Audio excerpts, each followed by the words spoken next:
Bismillahirrahmanirrahim. Assalamualaikum warahmatullahi wabarakatuh and good day.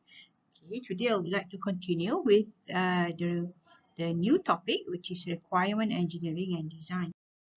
Okay, so it's quite a lengthy slides, but I try to break it into several slides altogether. But basically, the main content will be covering on functional and non-functional requirement.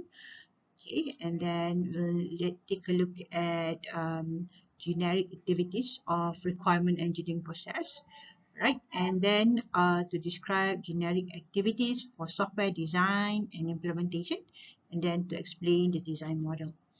Okay, right. Let's have a look again at the definition of requirement engineering, right? So it's basically a process of establishing the services, right? What kind of services offered by a system that the customer requires from a system, and the constraint under which it operates and develops. Okay, there are two main things here that we are focusing on.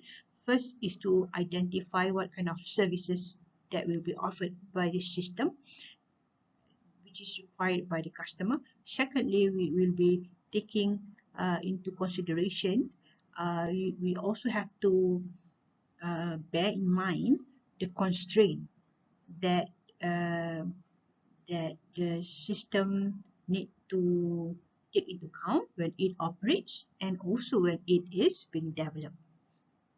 Alright, when we refer to requirement, it is basically descriptions, okay, descriptions of system services, and it also captures the constraint information in that description. Okay, and this the results of performing requirement engineering is actually will be producing a document which we call it as system requirement, and this document will be used as a contract between the customer and the software development team, and also a starting point for design. Right, when you do requirement engineering, you have not begin doing any designing or development yet. No. Okay. So requirement engineering is basically the processes of identifying the services and also the constraint. And you normally capture this in a form of document, where this document is called requirement specification. Okay. So I mentioned just now, it's basically a description. It can be in several forms. Sometimes this requirement is written in different level of detailedness because there are many users for the system.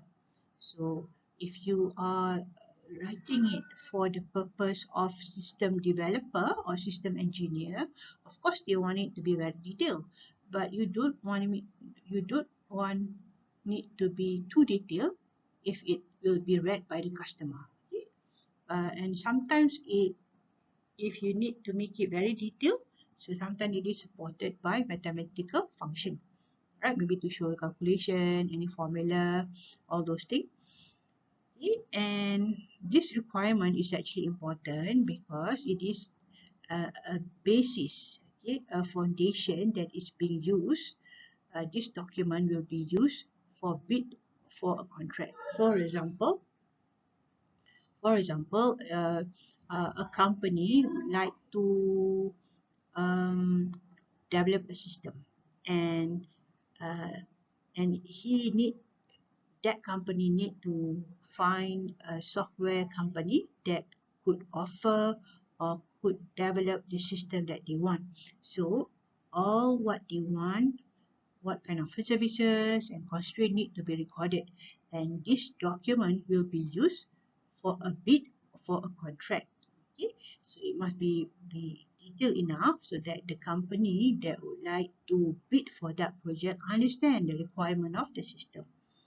And this document is also basis for contract itself. Okay, let's say from the bidding that have been performed by the customer, they have found one company which they think will be able to develop the system.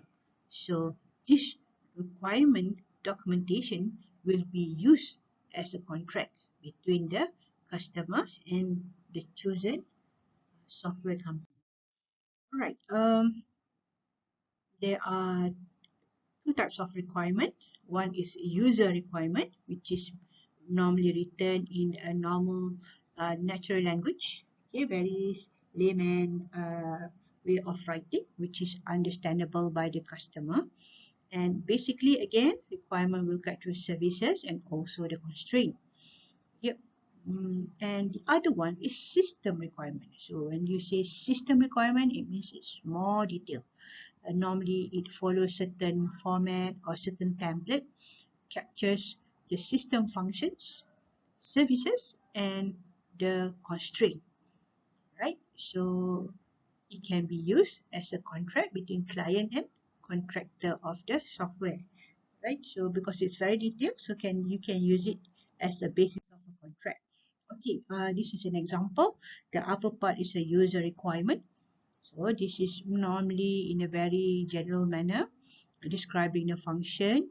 So basically, this is a system that generate monthly management report showing the kind of information that they want uh, for each clinic for every month. Okay, so that is being described as user requirement. So this user requirement can be further written down in a more detailed manner. When it is being written down in a detailed manner, so that will become system requirement, right? So you will detail out the last working day of each month, what kind of a summary of drugs prescribed, their cost, which clinic, okay? And then the system automatically generate the report for printing after certain hour on the last day of the month. So it specifically mentioned to you the date where it will be generated, what time, and if it talking about the dose, the drugs, different doses will be captured, who can access it, and so on. So it's more detailed. Okay. We mentioned about just now requirement is capturing about system and constraint. Sorry, services and constraint. Services. Okay. So this will bring us to two terms, which is called functional and non-functional.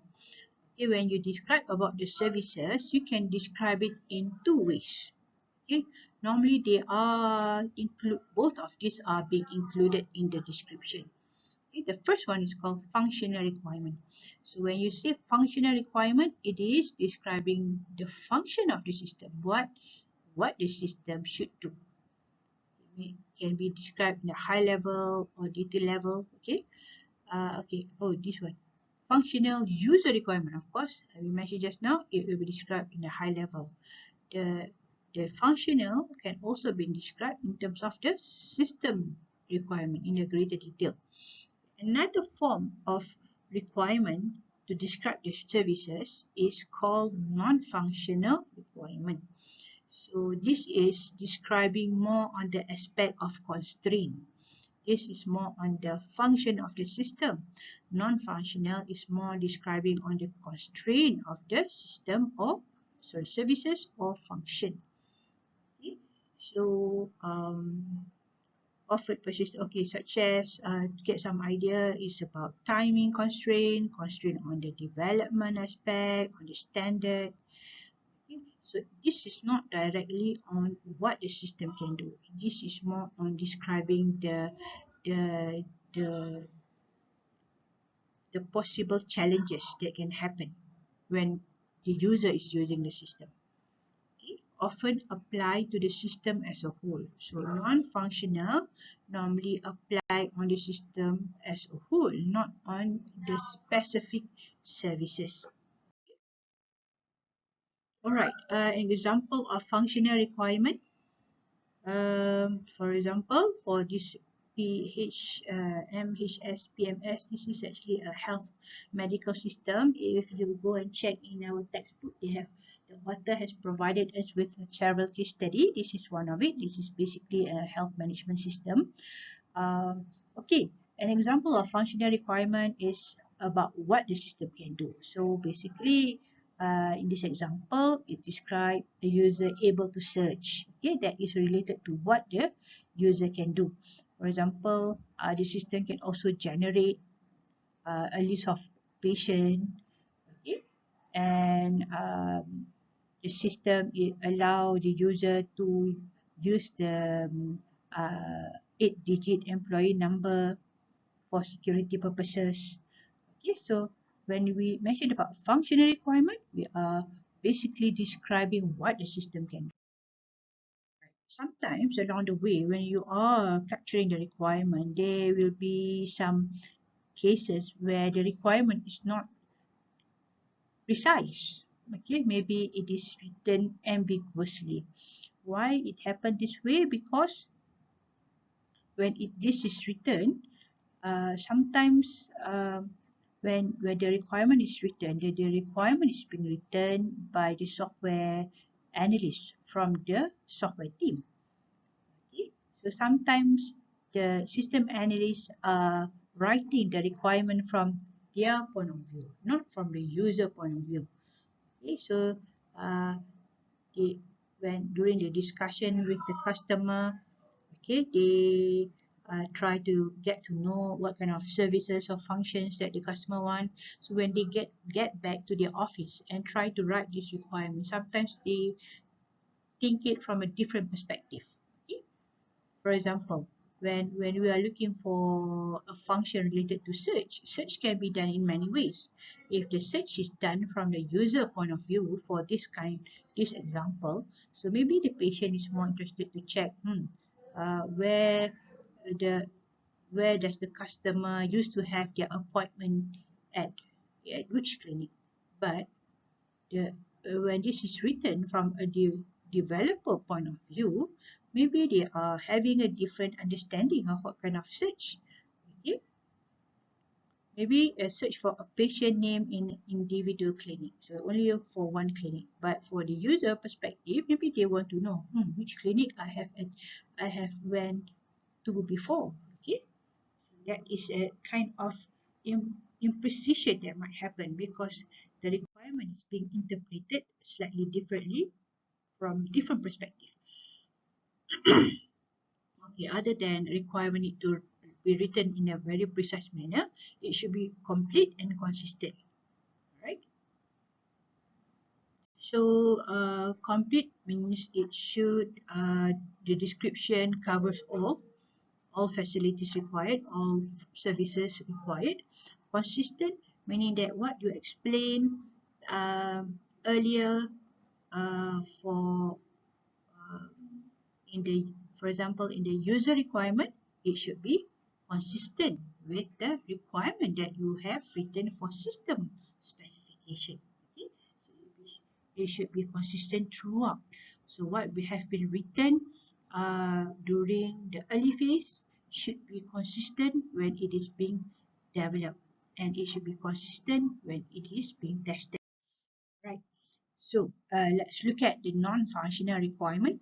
So non-functional requirement, I've mentioned just now, is more concerned on representing the constraint, and it normally represents the entire system. It does not focus on certain services.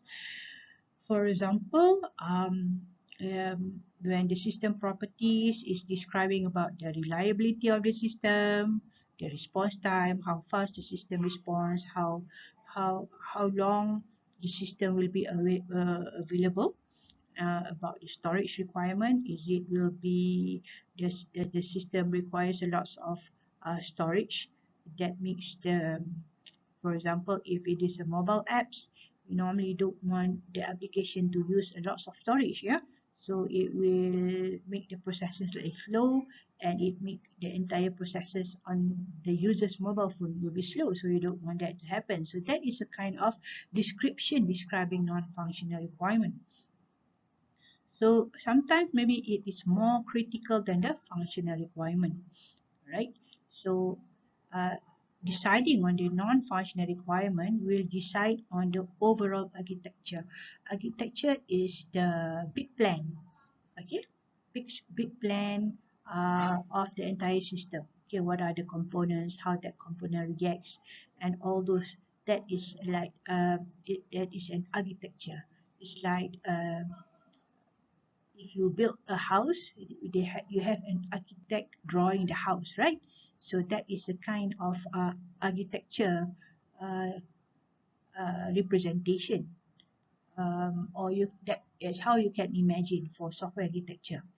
Okay, so normally the architecture of the system is decided, is drawn or identified by identifying the non-functional requirement first. Okay, for example, if you want to build a system with a secure system, a system with a high level of security, so that need to be, before you start doing the development or doing identify the requirement engineering, you need to identify the architecture first. Okay, so if there is actually research done, um, they have come up with certain template. If you want to achieve a secure system, there are some template of software architecture that you can follow. If you want a reliable system, so there is a different way that the system can be arranged, right? So a single non-functional requirement, for example, security requirement, may generate a number of related function requirements. So if if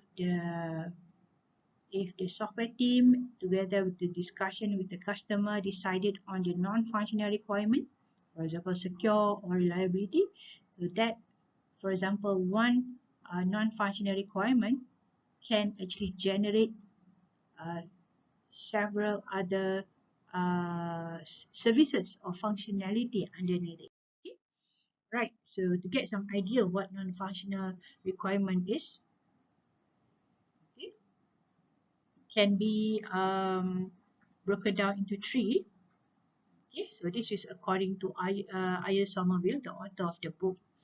So non-functional requirement can be discussed from three perspectives: product, organizational, and external requirement.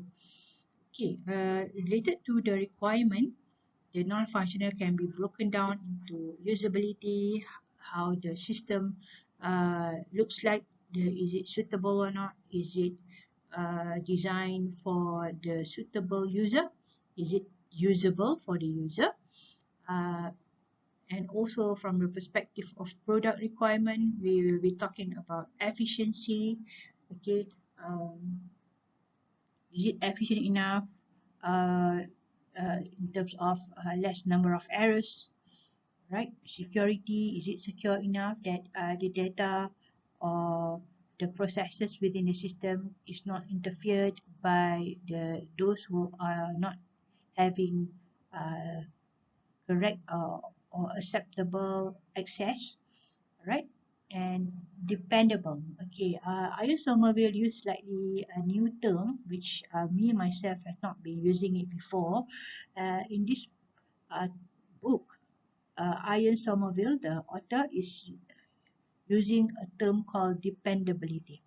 Okay, dependability refers to availability, reliability, and resilience. And as I go and check the content, um, dependability sometimes refer to security, but in a more informal way. Okay? So when you see a term called dependability throughout the text or throughout the slide, it's actually referring to a collection of requirement, um, which is related to availability, reliability, and resilience. Okay, under efficiency itself, it has broken down into performance. Okay, how slow is it, how fast is it, and the space requirement. This is more on the storage part. Okay, so non-functional requirement can also be assessed from organizational requirement. So this is referring to the company or the environment that the system will be used. Okay, so it is related to environment.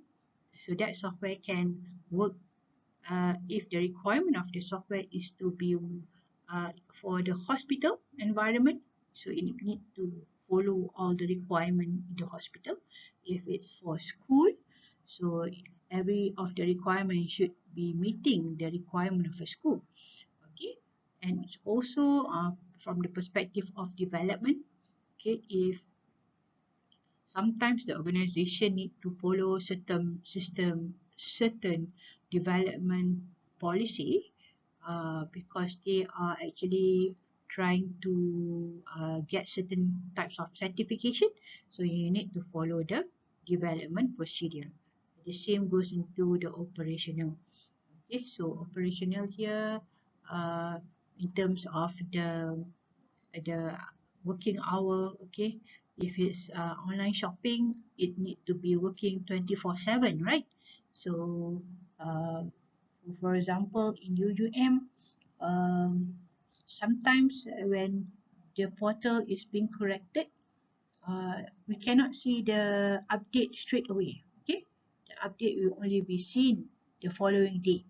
Okay, that is because they decided to make it as a batch processes. Okay, that is being decided by the organizational themselves.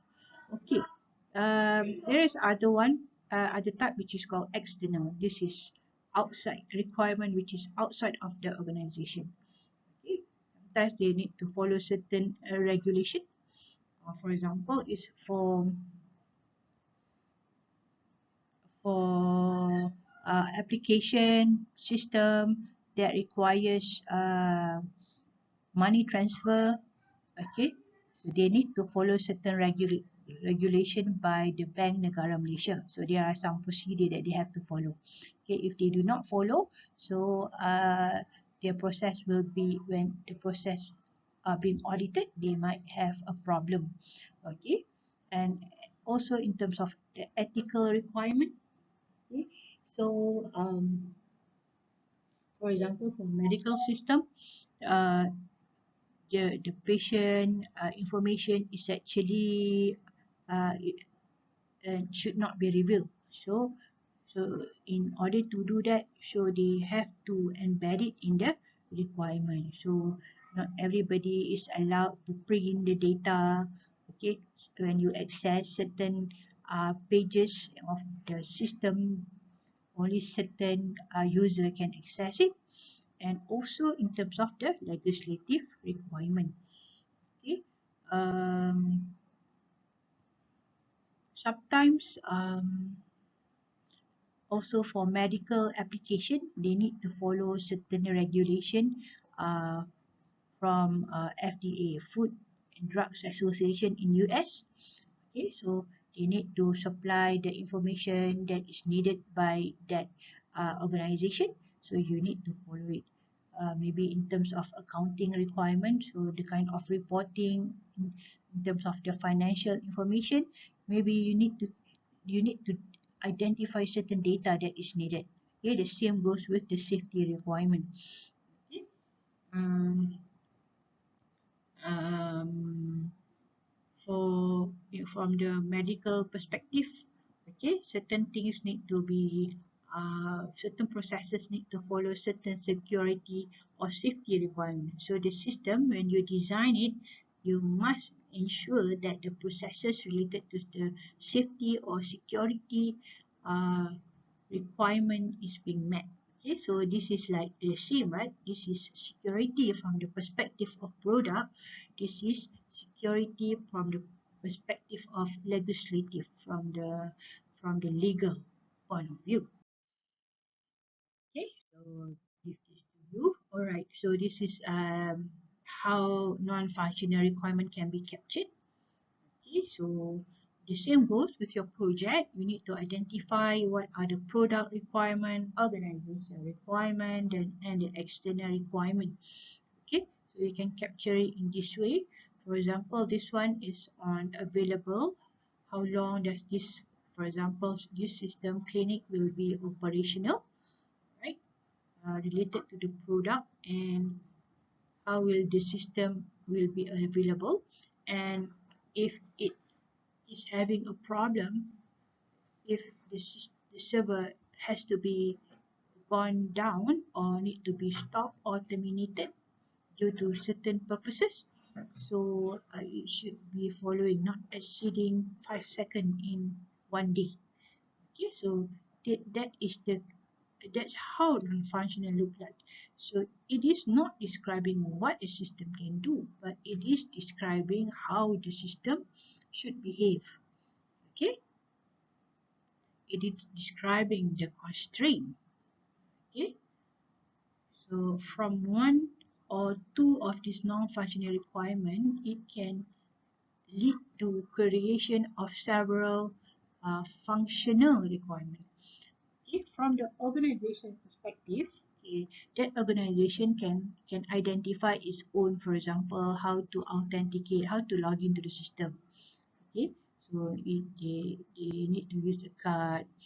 For example, in UUM, during PKP, during MCO, when we come to work, when we want to punch into the attendance system, you can use a card, your student staff card.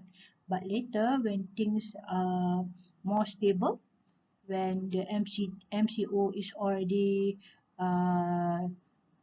stopped, so they have changed the organizational requirement where you have to thumb print. You have to use your thumb to print for your attendance. Okay, so that is very related to the organization. So for the external purpose, maybe it's related to security, which is related to the patient privacy. Okay, so nowadays, people are very uncomfortable when we start using MySejahtera, right? Because all our private information is there, right? So the MySejahtera software team must take into account the external requirement, because maybe if the data of Malaysian is being leaked or being stolen from MySejahtera, of course they will be taken legal action. Alright, so usability just now is one of the non-functional requirement. Okay, so when you design for example, health system, you should design it for medical staff. Medical staff is always in a hurry. They need to do their work very fast. Okay, so all the terms being used on the screen should be matching the needs of the medical staff. Okay, and then the system need to be very easy to use, because if the organization decided that after 4 hours of training, the, the medical staff should be able to use it with a low number of errors, so it need to be designed in a easy way, okay, so that people can use it very fast. Right, all the thing that we discussed, non-functional, functional, need to be captured in the form of document. Okay, and this document will be used as contract, and uh, right, and this in this software requirement, it can capture the user requirement as well as the system requirement. At this point of time, it's not discussing about any design yet. Okay, only capturing the requirement. So we are more focused on describing what the system should do, not how. Right, I mentioned just now, when you are using or writing system specification, there are actually many different people that will be looking at this document. Everybody with a different perspective. Those with technical background, those with perspective of the customer, the managers, okay, the tester, and so on. So this that's why this requirement document will be written in uh, different form of detailedness, right? So the system customer, of course, they are non-technical. So when you describe it, the requirement, specify the requirement and read them to check that they meet the needs. Okay. So the user requirement, the high level one is more suitable for the system manager. Okay, for the manager, system customer. As for the manager, this document will be used to plan for a bid. The manager, they want to bid for a project, for example, or maybe if this manager is from the customer side, okay, this requirement, it will be used by the manager to choose the suitable company to develop the system for them. Right. For system engineer, okay, it will be used for them to understand what the system function so that they know how to develop it. For system tester, this information will help them to create test cases to help them to test, because system tester does not involve in the coding part. So system tester basically depend on this requirement in order to know what the system can do. And system maintenance engineer use the requirement to understand how the system are related to one another, because in the future, when the system is already running for several years, if it need to be maintained or updated, so they know how to modify the system. Okay, so this is some of the important document information to be put in the requirement document. Okay, preface, introduction, glossary. Alright, so the glossary is important terms describing that it will be used throughout the document. Okay, so you have the user requirement definition, you have the system architecture. So system architecture is basically the overview. It's sometimes in the form of graphical describing the components of the system. Okay, right? And then it has the system requirement, the more detailed part. Some comes along together with some system models, sometimes drawn in a diagram manner, showing data flow model, object models, some semantic data models. So this is preferences used by the software team. Software evolution, okay. So this one is describing how to handle changes in the future. And then you have appendixes, any diagram related, and then you have index. Okay, so for easy searching. Okay, requirement specification. Okay, so you need to write it. This is process of writing down the user and the system requirement. I've mentioned earlier in the previous topic when we are dealing with agile development model. So requirement is being written but in a very simpler manner.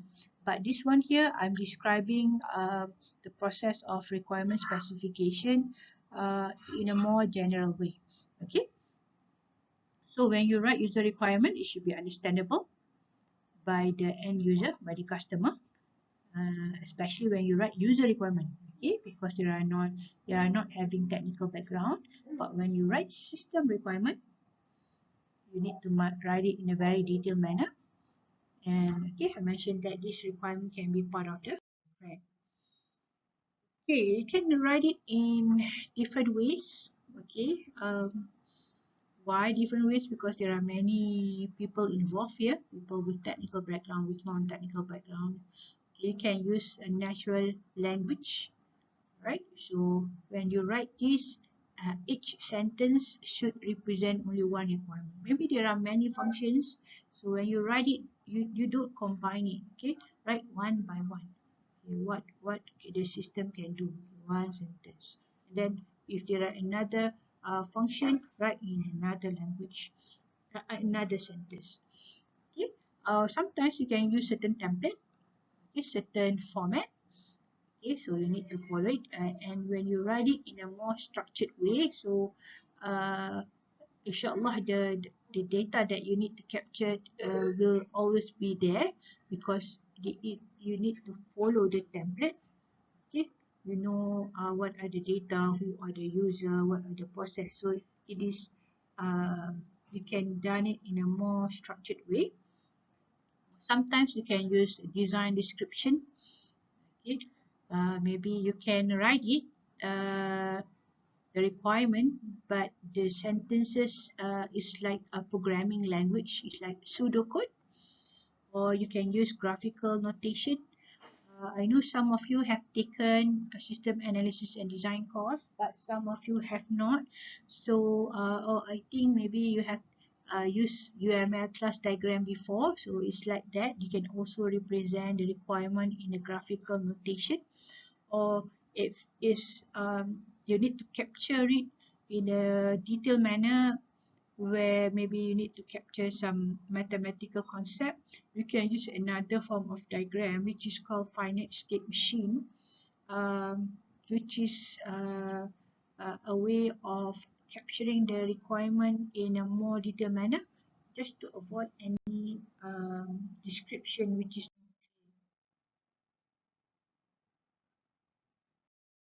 Okay, let's recap again about the requirement engineering processes. Basically, there are four processes.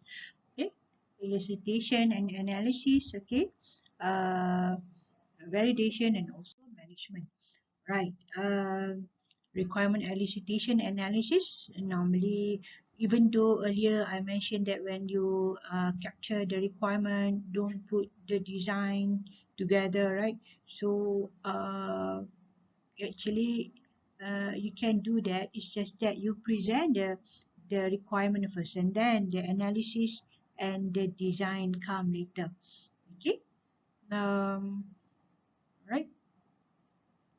Right. Let's look at requirement elicitation, sometimes being called requirement discovery. Okay. So these are some of the challenges when we are trying to discover the requirement. Sometimes the stakeholders, the customer themselves does not really know what the system that they want. They have a big idea, but the actual implementation they are not sure of. Okay, and then sometimes when they describe the system, they are describing it from their point of view. But as a software team that will develop the system, you need to actually change their idea into something that is doable on your side, right? So that's why along the way there's some miscommunication in some of the requirements are being captured imprecisely. And as there are many people involved as a stakeholder, sometimes they have conflicting requirements. Okay, one, the manager wants something else, the operator wants something else, so the requirement is being conflicting with one another. And sometimes because of organizational purposes, as each organization have their own way of performing the task, and because there are some big boss who have their own interest in that system, so the requirement is again will be affected. And and also we need to think about as the system will be used in the future, so there will be some condition where the requirement will be changed, right? If new people coming in the discussion, new stakeholder come in, or maybe the business environment change, so the entire requirement will be undergoing changes. Right, so when we are trying to discover the requirement, so these are some of the processes that will happen. Okay, so you need to discover the requirement by interacting with the stakeholder. You have to interview them, okay, to get to know what they want, and you yourself need to be aware of the environment that they in, the domain that they are. If it's online shopping kind of system, you need to know how the domain of online shopping works. So you need to be expert in that area. And then once you have that requirement ready, or a list of requirements, you need to group it, to classify it and organize it. Okay, maybe according to different department, maybe a similar function to group together, and then you need, because there are many, you need to prioritize it, and you need to do negotiation with the stakeholder, because maybe different stakeholder want their function to be done first.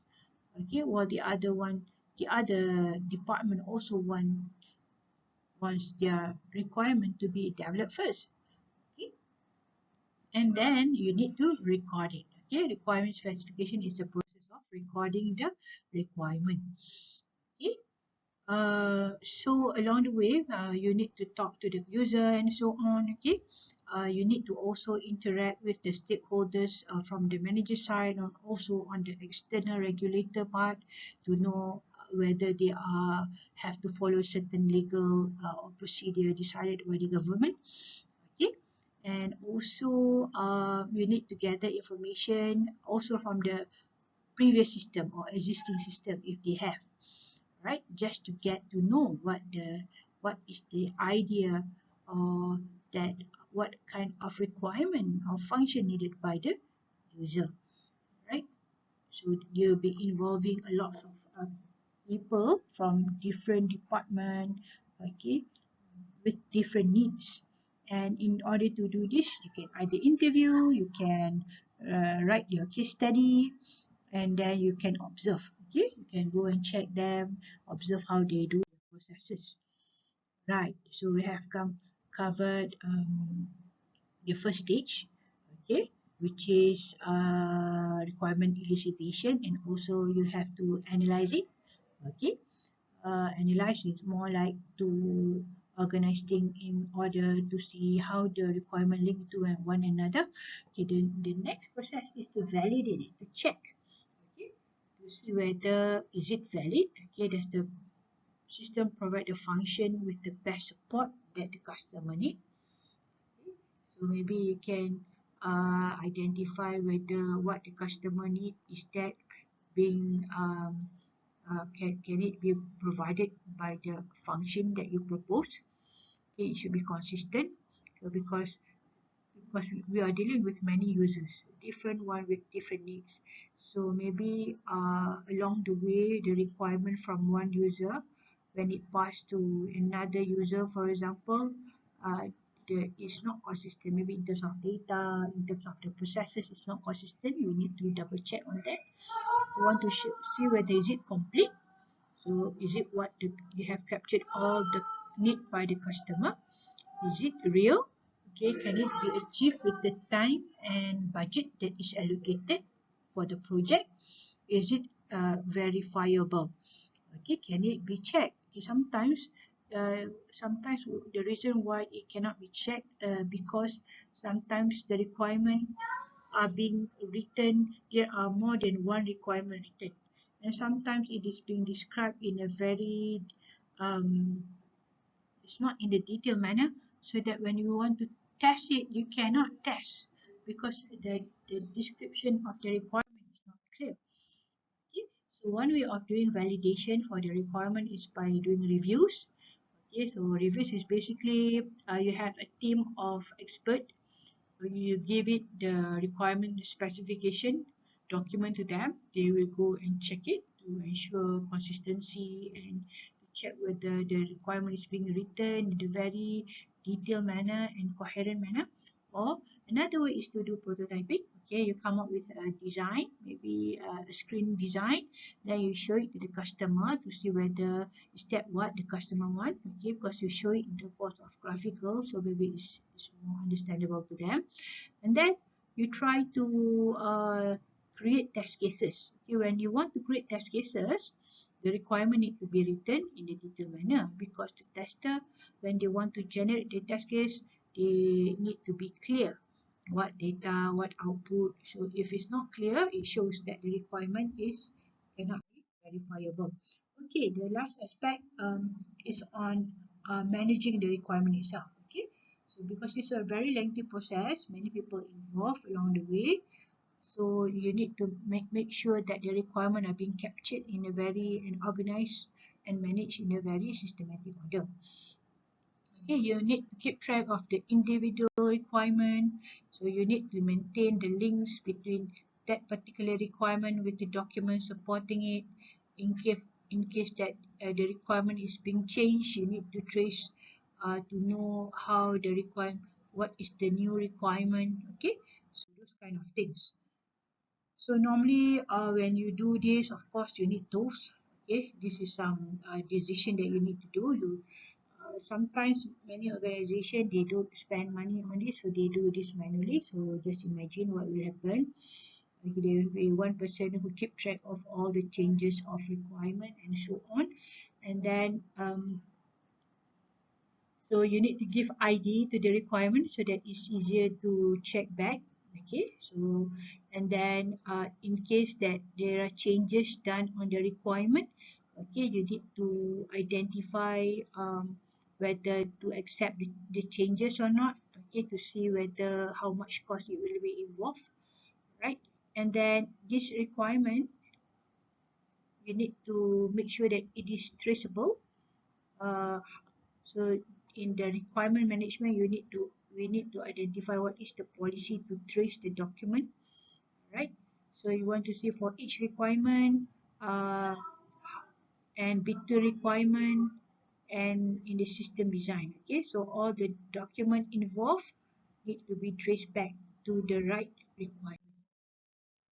Okay, I've mentioned about requirement change just now. So um, if in case a user asks you to update the system by adding new requirements and so on, rather than saying yes straight away, so you need to actually analyze whether analyze and to see what is the request made, and then you need to check in terms of costing, how much time it will involve, which part of the system will be changed, and then if you decided to do the change implementation to agree to the changes, then they will change the requirement. So changes of requirement does not done directly. Okay, it need to be gone through some thinking process without before deciding to change it.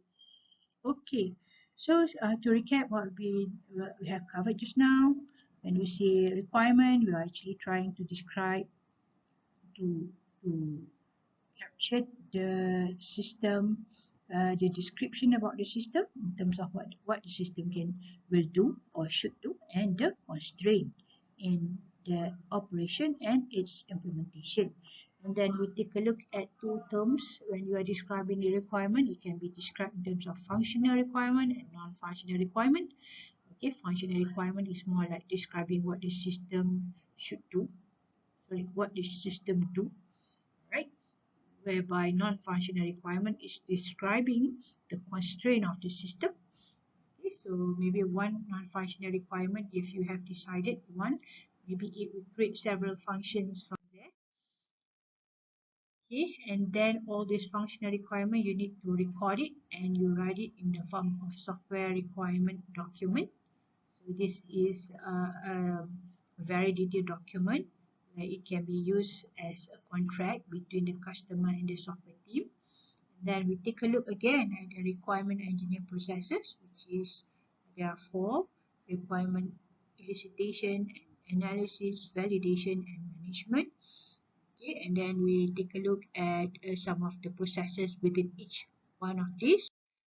Okay, how to do elicitation, discovery of requirement. You can interview, you can do observation, ethnography, and you can write use cases to capture the requirement. And then after all these requirements are written down, you need to validate it. You need to check. You check in terms of whether is it valid, is it consistent, is it complete, is it doable, yeah, realism, and can it be tested, verifiability. And lastly, we take a look at the requirement management, where um, all this need to be all the requirement identification, elicitation, analysis, and validation need to be managed and organized in a proper way. Okay, so we need to have a requirement management. All right.